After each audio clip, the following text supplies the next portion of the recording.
मोदी जी राम को हक दिला रहे, आनंदीबेन को कब दिलाएंगे? अपनी पत्नी को हक कब दिलाएंगे?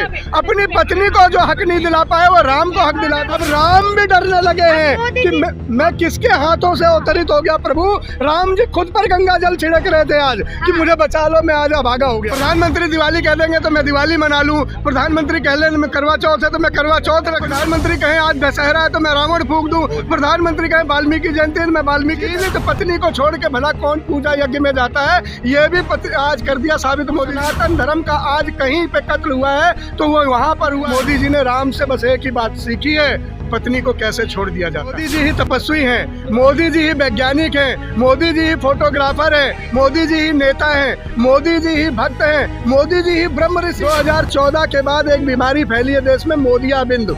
इस मोदियाबिंद की बीमारी में लोगों को न साफ साफ दिखता है न साफ साफ सुनाई देता। किसान बिल ले आए तो वाह मोदी जी वाह, किसान बिल हट गया तो भी वाह मोदी जी वाह, नोट बंद कर दिया तो भी वाह मोदी जी वाह, नोट चालू हुआ तो भी वाह। तुम्हारी वजह से हमारा भविष्य खराब हुआ है, तुम्हारी वजह से हमारा रोजगार छिन गया। ये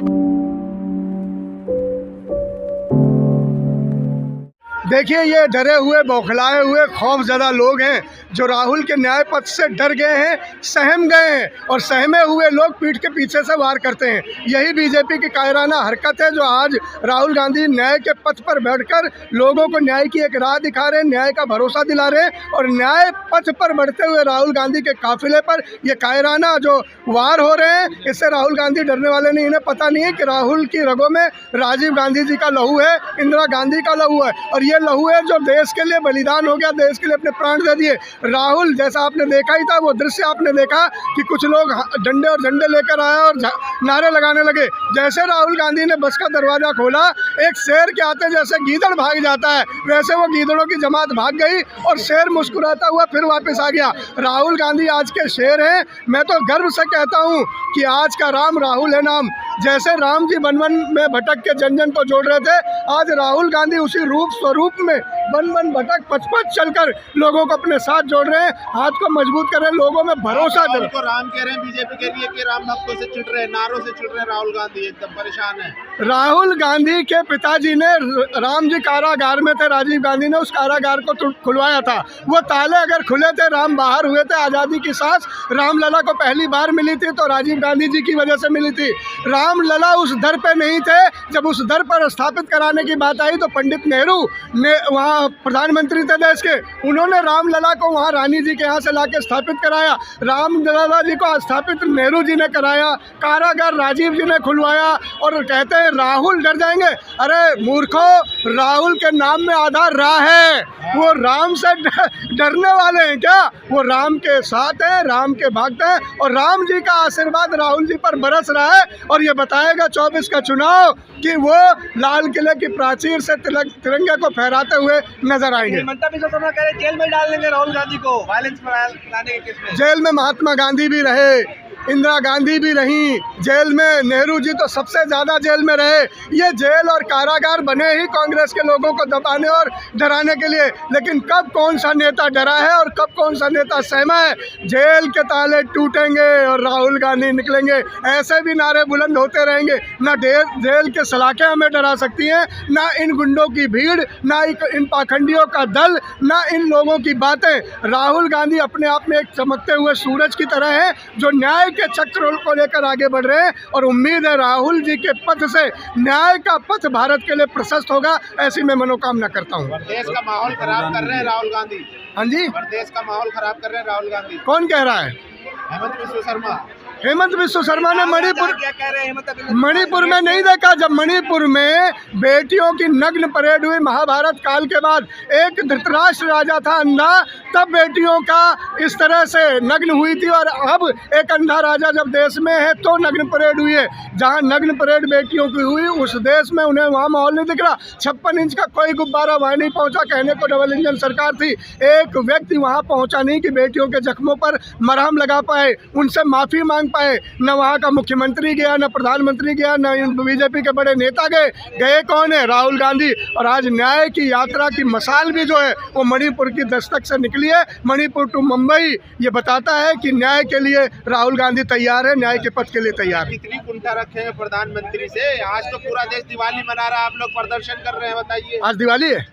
पूरा नहीं, मुझे आप ही बता दीजिए। प्रधानमंत्री दिवाली कह देंगे तो मैं दिवाली मना लूं, प्रधानमंत्री कह लें मैं करवा चौथ है तो मैं करवा चौथ रख लूं, प्रधानमंत्री कहें आज दशहरा है तो मैं रावण फूंक दूं, प्रधानमंत्री कहें वाल्मीकि जयंती है तो मैं वाल्मीकि जयंती। अरे प्रधानमंत्री तो आज खुद ही अकेले गए थे पत्नी को छोड़ के पूजा करने।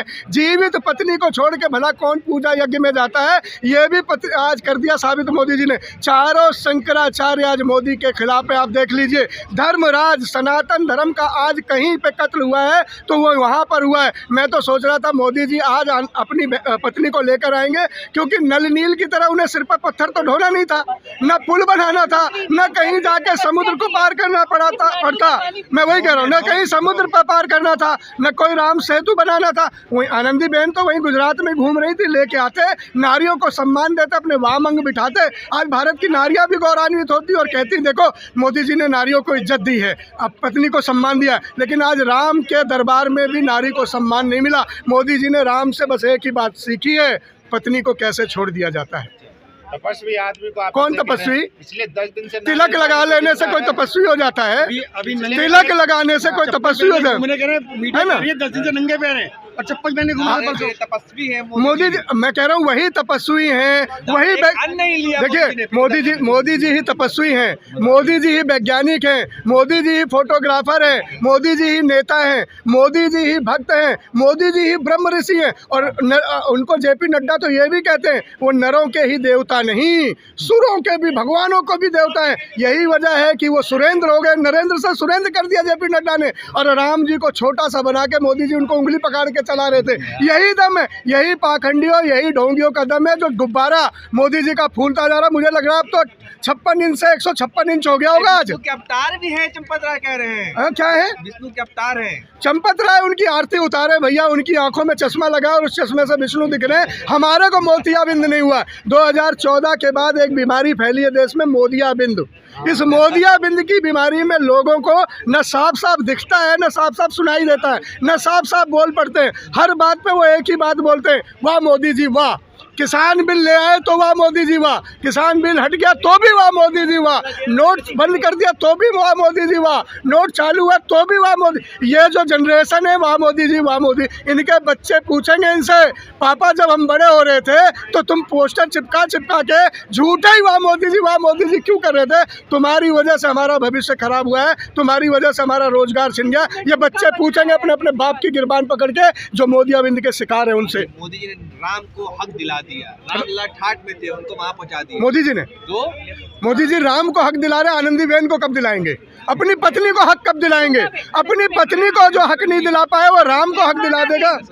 यशोदा बेन, सॉरी माफ कीजिए, यशोदा बेन जी उनकी धर्म पत्नी रही हैं, जिसे उन्होंने छोड़ दिया और उन्हें हक नहीं दिला पाए, वो बात कर रहे राम को हक दिलाएंगे। लोग बड़ा चिल्ला के कहते थे हम जो राम को लाए हैं हम उनको लाएंगे। राम गए कहाँ थे भैया? कहाँ गए थे? कोई मुझे बता दे। जब राम नहीं थे तो भी राम थे, तब विष्णु के अवतार में थे। जब राम जी के रूप में राम जी नहीं रहे तो कृष्ण के रूप में रहे। राम जी कब इस जगह से गए हैं, कब इस दर से गए? 15 के बाद आए। भावुक होके कहे कि मैंने 11 दिन का मौन व्रत रखा, नारियल पानी पिया, धरती में सोया। और अब भाई नारियल पानी पीने से कोई संत हो जाता है तो वो दुनिया भर के लोग कटार लेके रोज नारियल काट रहे हैं। संतों की तो तपस्या की है रामलीला के लिए मोदी जी ने। पत्थर सिर पे लेके घूम रहे थे, कई हजार टन का पत्थर सिर पे लेके कठोर कर रहे थे, या छाती पे कोई घन चलवा रहे थे, कठोर तपस्या। यहाँ घूम रहे, मुंबई में हाथ हिला रहे, दक्षिण में हाथ हिला रहे। मोदी जी ने कह दिया विष्णु का अवतार है मोदी जी। भाई अगर विष्णु का अवतार है मोदी जी तो मैं आज चंपत राय को भी ब्रह्मा बताता हूँ, त्रिकालदर्शी बताता हूँ। यही तीन, जेपी नड्डा, चंपत राय और मोदी जी, ब्रह्मा विष्णु महेश यही हो गए, बाकी तो अब रहे नहीं। अब राम भी डरने लगे हैं कि मैं किसके हाथों से अवतरित हो गया प्रभु। राम जी खुद पर गंगा जल छिड़क रहे थे आज कि मुझे बचा लो, मैं आज भागा हो गया हूँ। इतना भावुक हो गए थे कि घर दे दिया, और मोदी जी ने कहा मेरे पास घर नहीं था, मैंने सबको घर दिया है, ऐसा घर मेरे पास भी होना चाहिए था। तो ऐसा ही घर मोदी जी ने राम जी को दे दिया। भव्य और दिव्य मंदिर बना दिया। भव्य और दिव्य मंदिर बना दिया, लेकिन अधूरा। शंकराचार्य कहते हैं दिव्यांग मंदिर बनाया है। एक दिव्यांग मंदिर के अंदर पूर्ण राम को समाने की जो चेष्टा की है, राम जी को भव्यता दी है, दिव्यता देने की कोशिश की है, इस दिव्यांग मंदिर में राम जी का साकार कैसे हो सकता है? निश्चलानंद महाराज जी ने तो ये भी कहा था, जो सनातन का अपमान और विधि विधान का हनन अब हो रहा है, ऐसा ना भूतो ना भविष्यते, इस मूर्ति में भूत पिशाच वास करेंगे, राम जी तो अवतरित ही नहीं हो सकते। ऐसे अशुभ घड़ी में ऐसे अशुभ प्राण प्रतिष्ठा में क्यों नहीं आई? क्योंकि मोदी जी ने आज वो राम सेतु बनाया नहीं, पत्थर लेके पुल नहीं बनाया, समुद्र पर वो तैरने वाले राम लिख के पत्थर नहीं तैराए, आनंदीबेन को दूरबीन से लेके ढूंढते रहे। यशोदाबेन, माफ कीजिएगा, मैं जब भी आनंदीबेन गलती से बोलूंगा यशोदाबेन समझा जाए, मैं इसे समाज के साथ कह रहा हूँ। आज यशोदाबेन जो धर्म पत्नी है मोदी जी की, आज वो दूरबीन से देखे भी मोदी जी को नहीं मिली। उन्हें चीते दिख जाते हैं, दूर से दिख जाता है, चीता भी पीता है, लेकिन पत्नी दिखती है, मोदी जी को नहीं दिखा। पर्सनल है ना, पर्सनल कैसे?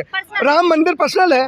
राम मंदिर में विधि का विधान से अगर अनुष्ठान नहीं हो रहा है, यशोदाबेन पर्सनल है, मंदिर पर्सनल नहीं है, तो मंदिर में ही तो अनुष्ठान पर्सनल नहीं है ना।